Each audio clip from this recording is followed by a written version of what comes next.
Pardon. Uhunme. Ale rebisao. Abisa. Sa rebisao. Okroli. Maba kotala de. Maba kotala. De aka jedaw. Abitani watim kadai. Abinani watim kadai. Dimita la fuita la. Ni dimina ibisa. Ibisa. Ni sonjara ibisa. Ikara wartigi ibisa. Ikara fanta ibisa. Ikara kungoloto ibisa. Chabla abana. Abana. Foiti. Manadolo. Abla. Ko bana ferenti na folotigi don. Abla. Bana ka sirabe na folotigi la wa.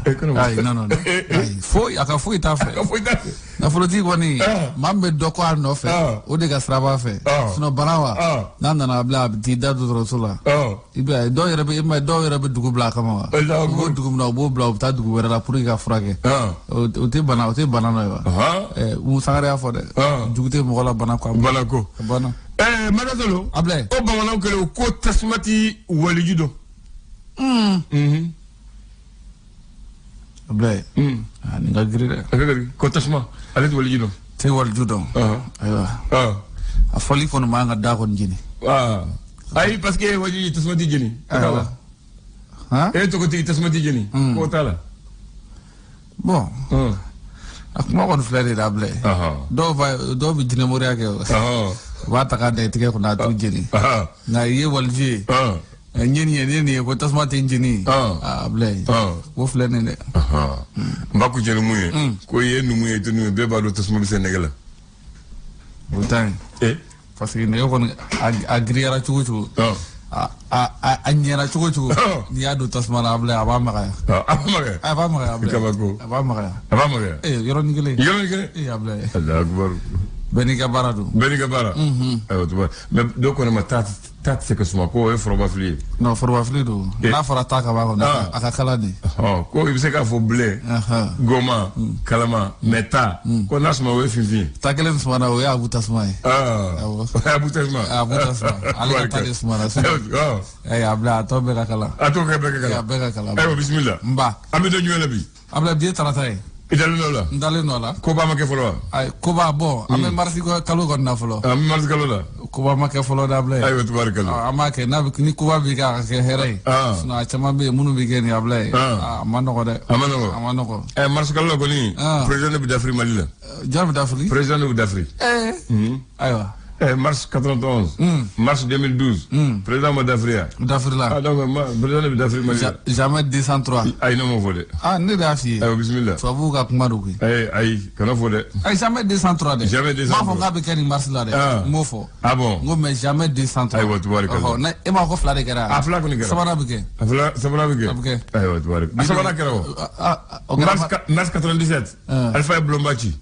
Maba. Donc à ça va de farage. Donc ça va de farage. Ça va de farage. Eh, tabarakallah. Abla. Madame ni Follow hôtel le reporter là. Ils ont rapporté quoi aujourd'hui? Kabo Sigaso Abla. Sigaso. Kenedugula. Modou Sidibé. Ale ko tamana ye no. Sigaso no mu ye Modou Sidibé. Ala yara ka foko ni ame wati. Modou Sidibé me follow. Modou Sidibé klebe mudon. Non, ka chawo. Ne mi chawo don. Parti phare. Ça m'a dafara. Phare ngawuli. Angawuli. Ale nyema ba. Il va éclairer Sigaso. Ale wula. Donc ay tama berita kinye shin Sigaso ma. Nam. Sigaso mi ko kerengere nyala. Ko ran jera nyoko fa Abla. Kambi jamana jo. Kono kunu jele ko de be before awo. Ayo dombi. Est-ce que biro bon. Do amena. D'accord. Na kuma fora ka beni bi. Aywa. Docteur Archil Ngwanza. Oui, je duguni. Abla ale ko. Ntoto ko don. Docteur Archil Ngwanza. Ako mi Mali gouvernement. Ni wati ko nana. Abla ko wati sera ko anga se ka badu kerengere la formation Abla ale ni dugujukoro nafolo nunu Abla ko anga do bala kosobe ko do dora bala kosobe ko abe jamana ko bala yirwa tubarakallah master sumi mbodon diba don donc la terre donc il dara do Abla festi hip hop kenekan ako ko dimsan munu be nube donc li da kerengere no rapper yi Abla ko lu binu ka barake olu formel yi ka se ka kuma douda kuma mi nu ya boda ka fo abe se ka jama haklim ne tuka mun na ko na o ke o ka bare tubarakallah. Alors, l'indicateur de renouveau, il y a indiqué follow. Ablaye indicateur de renouveau. Akodi. Allez, mam indiqué. Oui, Mindor The Gold. Mindor The Gold. Mining SA. Sonu dingue. Anumi. Ablaye kubna kobla singa walasa. Abe dugumina. Dugumo kasga here sorala. Kerengere ala. Ubo de fada minuto. Dugu ngoni. Atoko mi kele. Kele. Adu janto dugu la sino kele buli. Kele. Ala kan kisi kelema. Ali akenna la yibo. A dili da ka dun fɛn ayiwa sinon fɛn ma fari ka bɔ dɛ Ablaye nam bamaci wale kɛlɛli nam an ka mun ye diripa fɔ waati o waati sadasi kunnafoni so u b'u ka kunnafoni so u b'u ka ɲɛfɔli kɛ nam u ka ɲɛmaaba Sulemani Danbele Ntɔma i tɔgɔma don ale tun bɛ kunnafoni dilaw ɲɛma a ko mun ye bamaci wale kɛbaaw maa 153 Ablaye k'u ye tɛgɛ da olu de kan février kalo o kɔnɔna la Ablaye n'an bɔra yen sisan an bɛ taa mun ye Dire mara la Dire n'o y'o ka directeur technique n'o ye Issa Faye Ablaye ko bamaci wale kɛbaaw ko Ablaye ko u kɔni u taara n'ale ye dɛ u y'a ta ka taa n'a ye Ablaye u y'a siyɛn ka taa n'a ye Ala ka kisi Ablaye Bafulabe mara la ko école fana kɔni dayɛlɛla ye kosɛbɛ min ye Jakɔn ale ni Tomoro mara kɔnɔna la Ablaye u dayɛlɛlen don n'an bɔra yen an bɛ taa mun ye Kucala mara kɔnɔ Ablaye ni waati kɔnɔ kɔnɔna la Kucala dugu bɛ yen n'u b'a wele ko koloni ko ni waati kɔnɔna la ko a dugu kɔnɔ falen don bamaci wale kɛbaaw la ko koloni filɛ k'u lajɛ Ablaye ni ye parti politique ɲɛma dɔ ye n'o ye CDP Malikura ale o tɔgɔ bɛ fɔ olu la sisan Ablaye CDP Malikura a ɲɛma ale ye mun ye Emmanuel Macron jaabi Macron m'a fɔ ko Mali politique k'u dɛsɛra wa ale ko k'u ma dɛsɛ ko wa k'u tɛna dɛsɛ yɛrɛ fana k'u bɛ baaraw kan Ablaye a dɔ kɔni fagɔra yɛrɛ m'o kɔni fɔ dɔ kɔni fagɔra indépendant Ablaye ale kumana kɛrɛnkɛrɛnnenya la a kumana jumɛn de kan Gao la cité des Askia j'ai le gouverneur Moussa Ogodi général Moussa Ablaye k'a ka dugu la yen nɔ mun ye kasigibile allemand a kɛlen k'a fɔ olu kɔni tun ye wulikajɔ dɔw sabati wulikajɔ min kɛnɛ kan an b'a f'i ɲɛna ko u taara bɛn ni bamaci wale kɛbaaw ye Ablaye ko ni allemand kofɔlen ninnu Gao mara kɔnɔna la k'u ye duuru don fiɲɛ na ayiwa o da ka di u la Ablaye kalata nataw la ko musow jɔyɔrɔ ka bonya la kosɛbɛ o siratigɛ la NDI olu ye kalanbulon sigi musow ye muso 292 minnu bɛ parti politique kɔnɔna la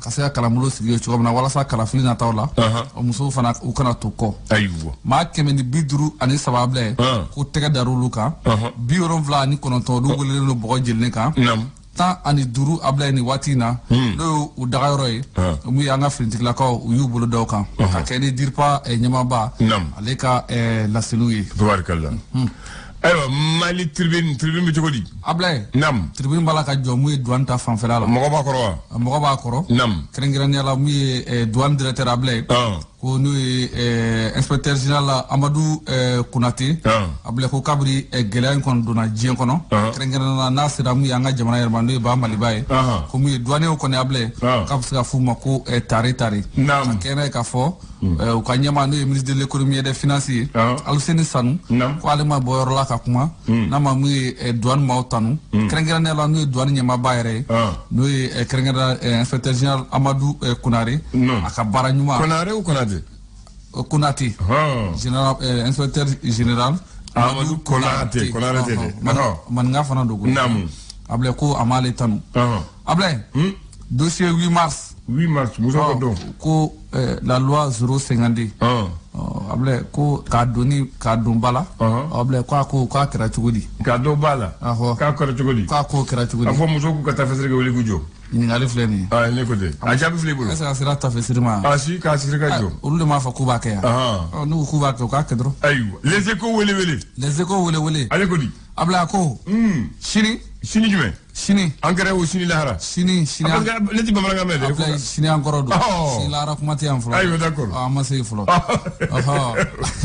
Ablaye musow ka don kɛrɛnkɛrɛnnen n'an k'a ma ko 8 mars ko sini an ka jamanakuntigi Kolonɛli Asimi Goyita cɛmancɛ fanga ɲɛmaaba k'ale kɔnɔnen don min ye Sadimoro Keyita kɔnɔna la ko a ni muso u y'a fɔ yan dɛ k'a kan ka na yala a bɛna waati na kɔni ɲininkali filɛ nin ye dɛ ayiwa Ablaye ni muso ka muso kunda il faut condom muso kunda musée de la femme inauguré par madame Adam Bakonare Korofina en face du terrain aywa ambodon able baro kera kata o tableau farana ka se ka kunafundi ka cuka munna ma be se ka family sura a baro bela jirena tubarikallah ni jume bro niya tamani info tamani do akankadiya tamani kangadi akoko baflabe kerengerenya la fleuve Sénégal able ni laɲini kun kelen no walasa pont bɛ se ka jɔ a sanfɛ fo ka kɛ n'o baara ye Adama Bekay Traoré ko able lujuratɔ do koyi ale kɔni bɔra mun ye fo Bafulabe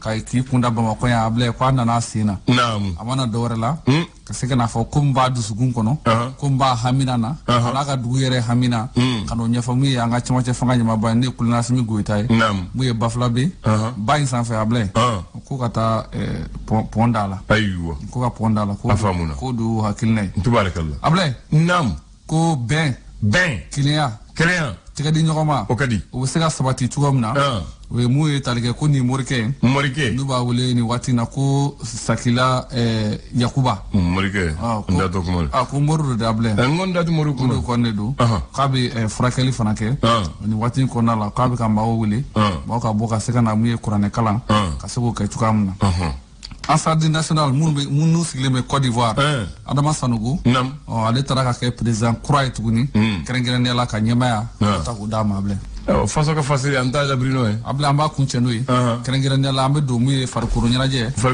ale kɔnɔna Ablaye farikolo ɲɛnajɛ n'an donn'o kɔnɔ an b'a fɔ kunnafoni min kɔni bɛ o man di mun na mun ye Karunga Keita Keke Ablaye ale kɔni tanyana a suma yɛlɛmana ala ka hinɛ la ka si to san 80 ani san 1 na 22 août 42 mort le 5 mars 2023 Ablaye ko Mamdo a kɛra maaba ye Mali ballontan 1m68 taille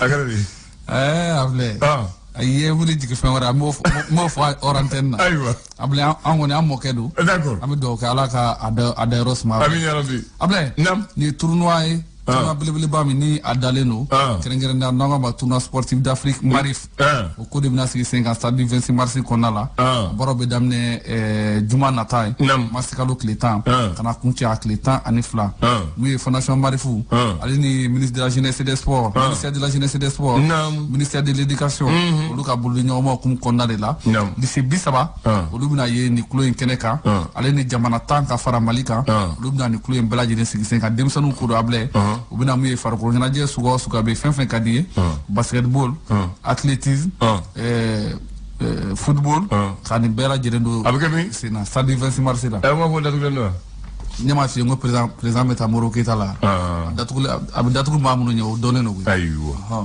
faamu na Masa Solo Ablaye Andane dakantigi a danga kunte ko ten ko den bɛ kɛ masakɛ ye a tɛ sa bamunan na ko kun bɛ di kun tɛ di bamanan do ko tɛ dɛ wa kun bɛ di a tɛ di a tigi fana kɔ dɛ a tigi kɔ n bɛ Ali Farka Touré Ablaye n b'a dɔn kosɛbɛ i b'a dɔn kosɛbɛ ko i tun b'a dɔn sa a bɛ lahara an bɛ diɲɛ na ale bɛ tiɲɛ so an bɛ galanso la sisan dɛ a bɛ tiɲɛ so ale bɛ tiɲɛ so an bɛ galanso la an bɛ galantigɛ yan an bɛ nambara kɛ an bɛ yuruguyurugu kɛ nka ale dalen don sisan kɔni o kɔni bannen don o tɛ yan est-ce que a dalen don yɛrɛ bilen a dalen don an b'o fɔ tan a bannen ni bi cɛ n b'a fɛ ka mun f'o ye ale tɔgɔ ye Farka veut dire fali Farka kɔrɔbɔrɔkan na fali Farka bɛɛ b'a dɔn fali tulo ka gɛlɛn kosɛbɛ a tɛ sɔn dɛ Ali Farka a ba ye den 11 de sɔrɔ den 11 mais si ma se tɛmɛ san 1 kan Allahu akbar yan'u ka san 1 sɛ olu bɛ segin u bɛ fatu Allahu akbar maintenant a kɔnɔman don a ba kɔnɔman don waati min na a lajɔlen don a lajɔlen don a fɔ ten voilà mɔgɔw donc a fɔra ye dɔ de fɔ a ye a muso ye ko ni den wolola dɔrɔn yanni mɔgɔw ka ye i bɛ taa fali bɛ yɔrɔ min na i bɛ taa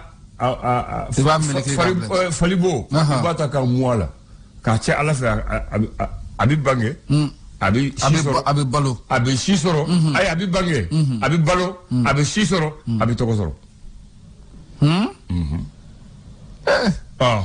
musokɔrɔba y'a fɔ Ali ba ye Ali bangena don min na a ba y'a kɛ o cogo la Allahu akbar a tɔ yɛrɛ y'a ye sisan donc o de kama ko ma Ali Farka